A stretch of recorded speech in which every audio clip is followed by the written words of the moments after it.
All right. So today I'm checking the fluid level in my ESS Supercharger here, my G2 head over here. And for you guys that are getting the ESS kit, you have to remember that the kit comes empty. You have to fill it. You fill it with this. Now, you only use half of the bottle. You don't use the whole bottle. You use half, and it's around 2,500 miles on this particular setup.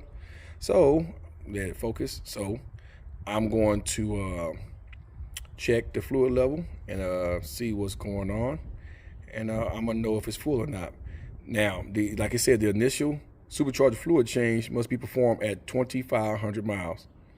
Okay, so and then the supercharger fluid must then be changed at least every 7,500 miles. Now, the initial supercharger change is when you first get the vehicle. So you check the fluid level using the dipstick at least every 2,500 miles. Okay, the initial supercharger fluid change must be performed at 2,500 miles. All right, now you can check it at 2,500 miles, and then if it looks good, you can ride on. If the oil looks bad, change it, refill it, and then check it again at 2,500 miles. If it looks good, ride on. When you get 7,500 miles, you want to change the whole damn thing. And at 2,500 miles, if it's low, then you add. Now, right at the bottom where it says drain the fluid, refill the unit with 4 ounces of our synthetic lubricating oil. So not the whole thing, 4 ounces. You do it with this. And it has on here, you know, ounce, 3 ounces, ounce and a half, you know, up to 4 ounces. Now, this right here tells you not to overfill, okay?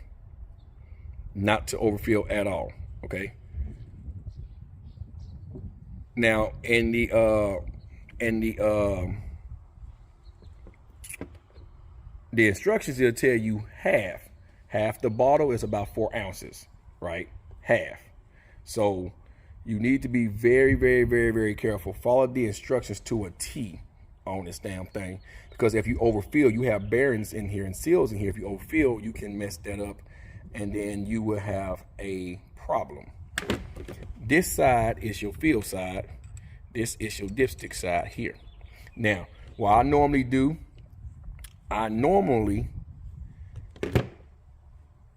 check it, and then if it's low, I'm gonna show you how to add with this. It's a very simple process. Now, when you go to fill, right here on this side, when you go to fill it, there's a slump in there.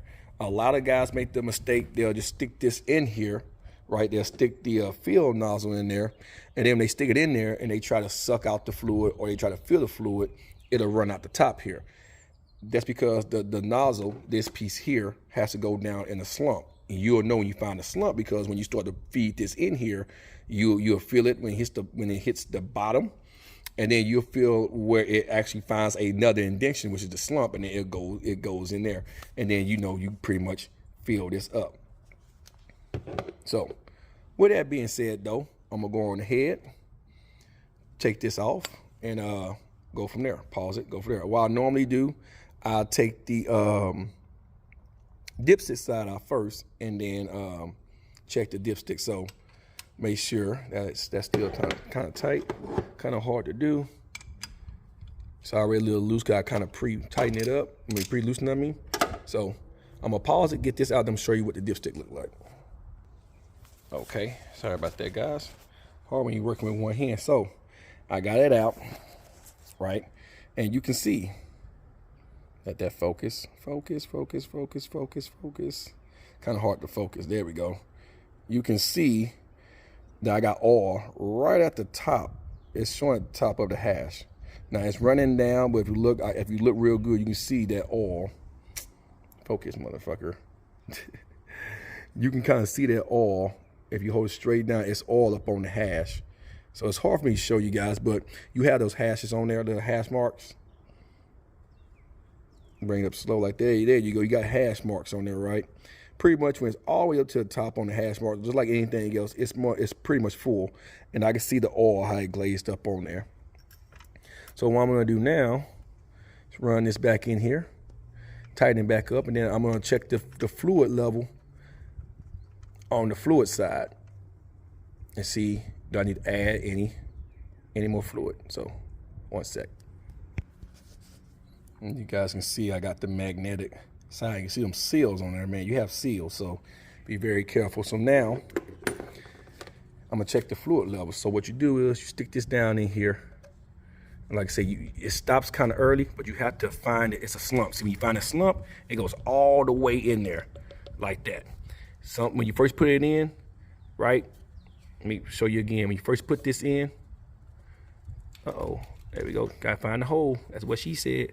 See, it may stop, but if you move it around a little bit, because if I try to suck anything out of here now, right, you're not gonna get nothing. I can't pull it, right? See, I ain't getting shit, not a damn thing, but the old fluid that's in there. Now, but there's a slump. When I see how it goes all the way in, when it goes all the way in, now you in there, boom, you can pull it on up. It's kind of hard to do with one hand, so I'm gonna put it down real quick. All right, guys, so there go the fluid in there. You can, as you can see, it's right at about 50. So like I say, half. You don't have to use the full bottle. Even though this thing say 4 ounces, that's too much for this supercharger. It's gonna be way too much. So the instruction that ESS gives you, it tells you half of the bottle is enough fluid. Half. And I'm gonna make sure I put that in here so you guys can see that. So this fluid is about 2,500 miles. It doesn't need to be changed. It's not too dark. It's still got that ruby red look to it. It's a little bit darker, of course, than what comes in the bottle, but it's not pitch black. And so I'm not gonna waste time changing it. And normally when I do change it, guys, it's always at about, I say about 6,000 to maybe 6,500 miles. I don't do the whole 7,500. I try to change it before it gets that far down. So that way I know for sure that viscosity in the oil isn't bad. So I done put about 15,000 miles on this supercharger now. And I don't have no issues. And this is the 3rd change so far. So I have 1 full bottle left. Actually, no, it's I want to say the 4th change. Yeah, about 20,000. This will be the 4th change because I only have 1 full bottle left, and ESS sends you 3. So I did a trip to Texas last year in this vehicle, the Texas and back, and then riding around. I quickly put like 6,000 miles on it. I took that all out, filled it back up, and then 6 more months in the year, I did another almost 6,000 miles. Took that out, fill it back up, and then let's see. Let me get my bearings correct. Let me get my trip miles correct. I did some more driving around in town, and now it's time to change it again. Here was the last bottle right here. This is the 2nd bottle. And normally what I do, I take the old oil out, put it in a bottle like this here, and I have the oil disposable thing you put old fluids in, like a oil container, whatever you want to call it, and then you take that and just have it put away the right way. You don't want to just throw this shit in your grass. You kill your grass and shit like that. So okay, now put this back on. Make sure you start the threads too before you tighten them up. And once again, you don't want to over tighten them. What I normally do, I tighten them till they get snug, like the bolt slows down, so it's pretty damn snug. And then I give it like 2 or 3 additional little like torque kinks, very light torque kinks. I don't want to over tighten or break this plastic here, because you'll be fucked. You'll be getting a whole new head, and things of that nature there. So now that I got the old oil back in there, it looked good. We don't need to change it. I'm going to crank up the supercharger, probably let it run for about 5 minutes or so. Really let the oil get circulating. Well, I ain't gonna even say 5 minutes, about a good minute. Let the oil circulate in there, and then I'm going to recheck it one more time to see if the oil level's about the same. Make sure it wasn't no droppage, nothing like that. And then we're good to go. I like the mismatch nuts on my strut tower brace. I'm going to put the old ones back on these. Cross thread like a motherfucker, even with the actual shit on there. So, yeah. Fucking American muscle. You got to love them, right? You saying that shit. So, yeah, I'm going to put the original nuts back on. But anyway, let me crank the car up and go for that. Now, time me to order my other fluid. Since I got the pulley here, might as well get some more fluid and some other parts here next month. And that way, when I pulley down, I'm gonna wait till I run this fluid out of it, and then I'm gonna pulley down and have some fun with some more horsepower and everything of that nature there. So anyway, more about that in the future when that time nears. We're gonna crank the car up and then we're gonna check the fluid levels. Purring like a kitty.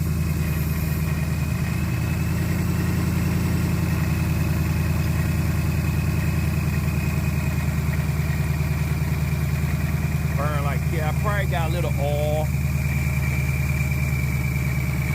on the belt. I hope I didn't have a little oil come out.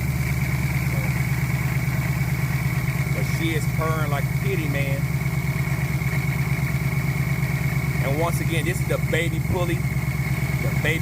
So for everything is good. I'm gonna change all this out too, guys. This is the vacuum hose that goes to the blow-off valve. This is why I had tried to tee into it, and I wasn't seeing no boost pressure on my boost gauge.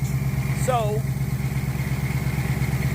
I had to patch that back up, but I'm gonna clean all this up here in the very near future. You guys can see the vacuum block is still in and everything. You kind of see why I did some modifications to the block, trying to keep everything from moving on my oil catch cans over here.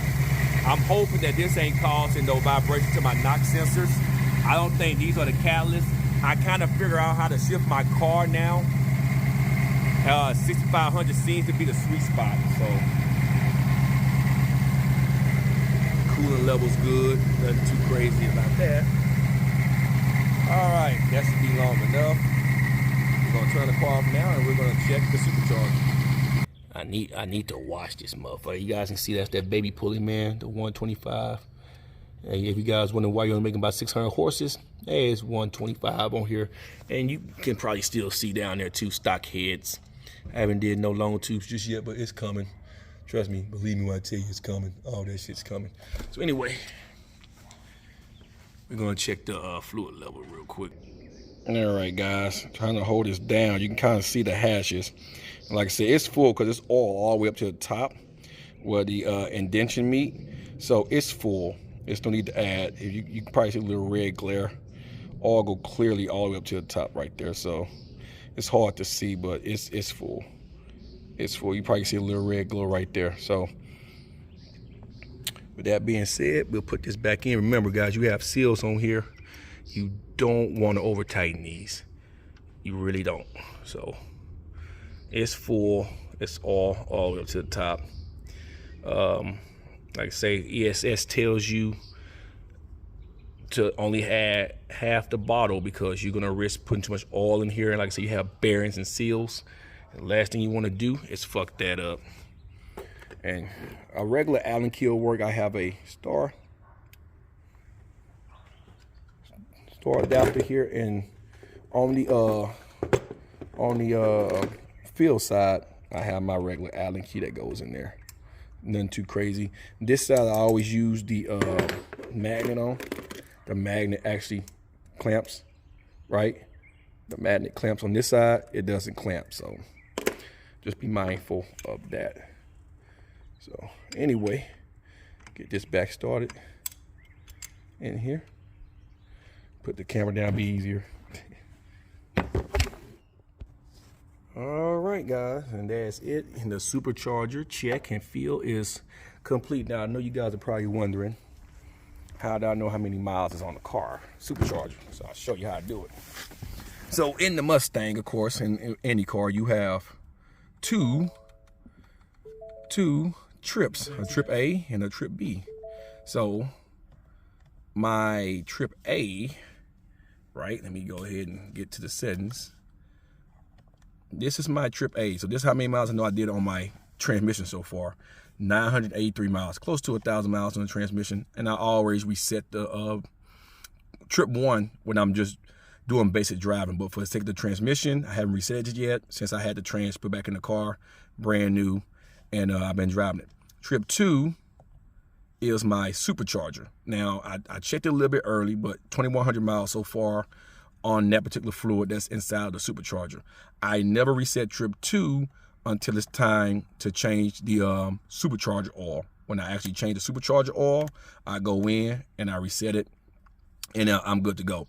So whenever I get to 1,000 miles on my trip 1, which is the transmission, and after I drive it around and park it, which I probably 1,000 miles a day, once I park today, I will reset trip 1, and trip 1 I always reset daily. Every time I get home from after my drives throughout the day, I see how many miles I did and I reset it. But I don't reset trip 2 until I change my supercharger oil.